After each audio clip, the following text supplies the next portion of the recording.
বাইরা বাইরা বুড়ের বাচ্চা করে বাইরা। আর যদি কোনোদিন এই বাড়ির ভিতর ঢুকছিস না ঠ্যাং ভাঙা একবারে গুড়া গুড়া কইরা একবারে যা বাড়ি থেকে বাইরা। কাজের বেলায় নাই তাই না, খাওয়ার সময় ঠিকই আছো। এই শোন, এই বাড়িতে আর যদি কোনোদিন ঢোকার চেষ্টাও করিস পা ভাঙা হাত ধরাই দিব। বাইরে টাকা কি টাকা দিক টাকায় বাইরা। এই বাড়ির দিকে তাকায় কোনো লাভ নাই। এই চলো তো দেখ না হাঁটে কেমনে ঢক ঢক করে।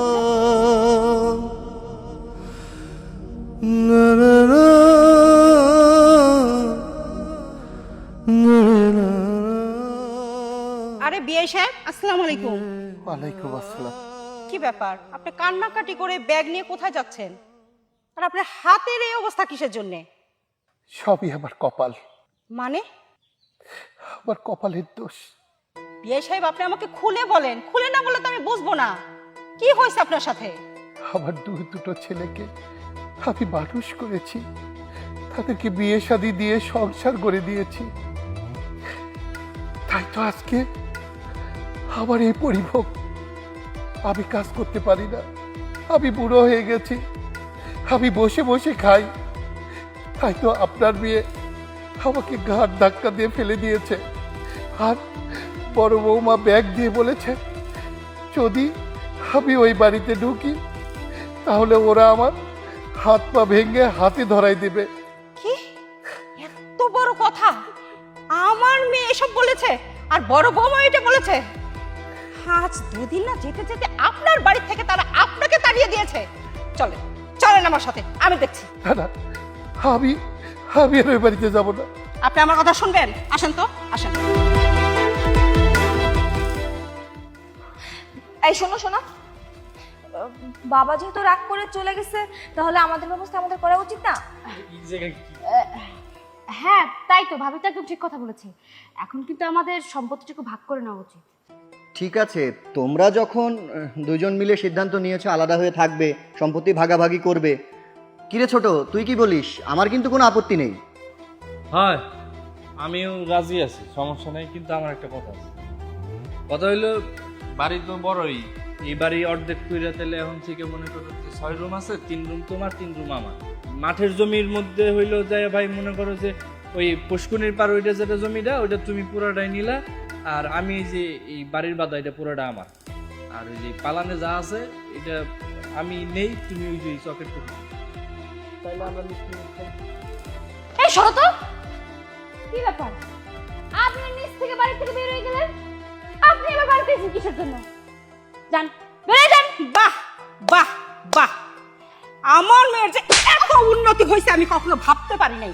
এই তুই কাকে বাড়ি থেকে বের করে যাস?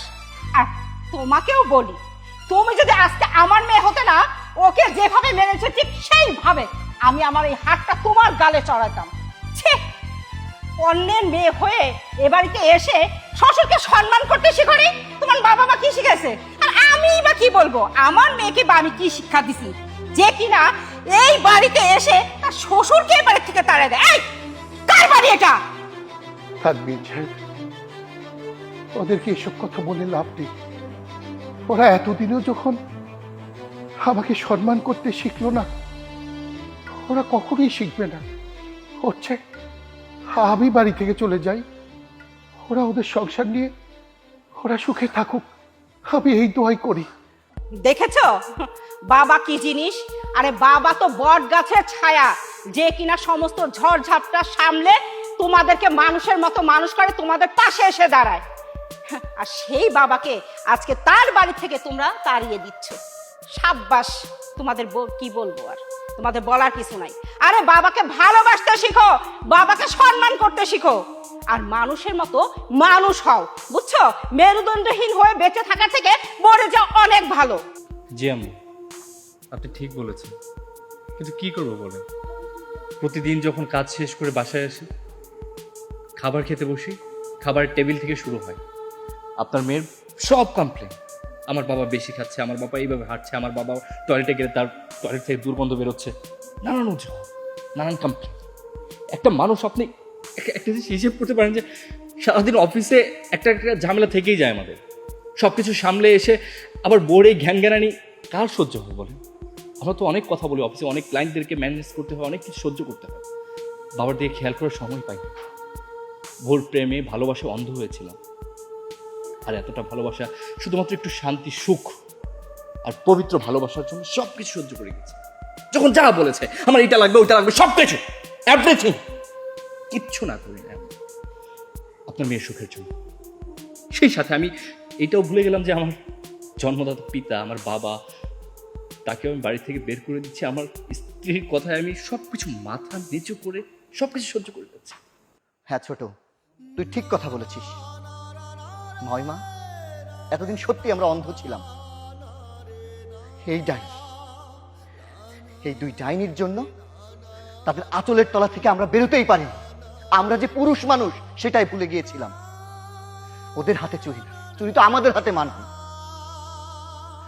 নিজের বাবাকে ভালো করে বাবা পর্যন্ত বলে আমরা ডাকিনি। বাবা ছেঁড়া লুঙ্গি পরে, ছেঁড়া গেঞ্জি পরে দিনের পর দিন বাজারে গিয়েছে, মানুষের সামনে দাঁড়িয়েছে, আর আমরা তার সন্তান হয়ে, সন্তান না, আমরা কুলাঙ্গার সন্তান। আজকে মাওইমা, আপনি যেই কথাগুলো বলেছেন না, ঠিক বলেছেন। আমরা এতদিন পর্যন্ত এদের কথায়, শুধু এদেরকে ভালো রাখার জন্য নিজের বাবাকে অপমান করেছি, নিজের বাবার সাথে অন্যায় করেছি। এই অন্যায়ের জন্য আল্লাহ কোনোদিন আমাদের ক্ষমা করবে না। বাবা, আমরা যে পাপ করেছি জানি, সেই পাপের ক্ষমা আমাদের কোনোদিনও হবে না। তুমি প্লিজ মন থেকে আমাদের মাফ করে দাও। বাবা, তুমি আমাকে মাফ করে দাও। বাবা, মাফ করে দাও, আমার ভুল হয়ে গেছে। আমাদের মাফ করে দাও। ভুল হয়ে গেছে। তোরা, ওরে তোরা আমার সন্তান, আমি বাবা হয়ে তোদেরকে ক্ষমা না করে কি করে পারি? আর আমার দুই বউ, ওরা ছেলে মানুষ, ওরা ভুল করেছে বেন সাহেব। ওরা আমার ঘরের লক্ষ্মী। হাই তোরা কাছে আয়, হাই কাছে। এই ব্যাগ ঘরে নিয়ে যাও, যাও যাও, আবার সেবা করো 5 ওয়াক্ত। আসেন, ভিতরে আসেন আব্বা, ভিতরে আসেন। আচ্ছা ঠিক আছে, চলো চলো সবাই।